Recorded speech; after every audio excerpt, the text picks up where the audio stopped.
చిత్తూరు జిల్లా వీకోట్లో ఆంధ్రజ్యోతి విలేకరి జగన్మోహన్ రెడ్డి హత్యను ఖండిస్తూ కర్నూలు జిల్లా కోసింగ్ మండలంలో Andhra Pradesh union of working journalist ఆధ్వర్యంలో బుధవారం తహసీల్దార్ కార్యాలయం ఎదుట భారీ ధర్నా నిర్వహించారు. యూనియన్ మండల అధ్యక్షుడు బి షబీర్ అధ్యక్షతన జరిగిన ఈ నిరసనలో జర్నలిస్టులు పెద్ద ఎత్తున పాల్గొని నినాదాలు చేశారు. ఈ సందర్భంగా నాయకులు అన్వేష్, శ్రీరామ్, షబీర్ మాట్లాడుతూ అక్రమాలను బయటపెడుతున్న జర్నలిస్టులను హత్య చేయడం ప్రజాస్వామ్యానికి ముప్పని ఆవేదన వ్యక్తం చేశారు. నిందితులను వెంటనే అరెస్ట్ చేసి కఠిన శిక్షించాలని, జర్నలిస్టుల రక్షణ కోసం ప్రత్యేక చట్టం తీసుకురావాలని, మృతుడి కుటుంబానికి ప్రభుత్వం ఆర్థిక సహాయం అందించాలని డిమాండ్ చేశారు.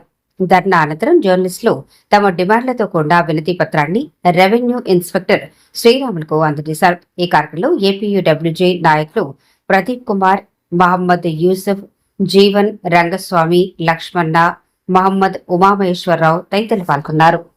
జగన్మోహన్ రెడ్డిపై హత్య పాల్పడిన నిందితులను వెంటనే అరెస్ట్ చేయాలి. ఈ సమాజంలో ఫోర్త్ ఎస్టేట్ గా భావించబడే జర్నలిస్టుల పైన హత్యలకు పాల్పడడం చాలా దారుణం. ప్రభుత్వాలు మారిన జర్నలిస్టులపై దాడులు మాత్రం ఆగడం లేదు.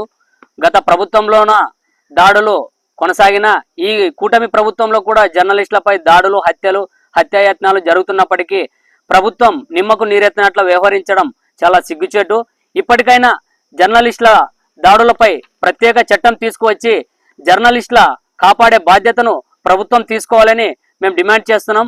అలాగే వి కోటకొండ జర్నలిస్టు ఆంధ్రజ్యోతి రిపోర్టర్ జగన్మోహన్ రెడ్డిపై హత్య చేసిన నిందితులను, అలాగే గాయపరిచిన ప్రజాశక్తి విలేకరిని గాయపరచడం జరిగింది.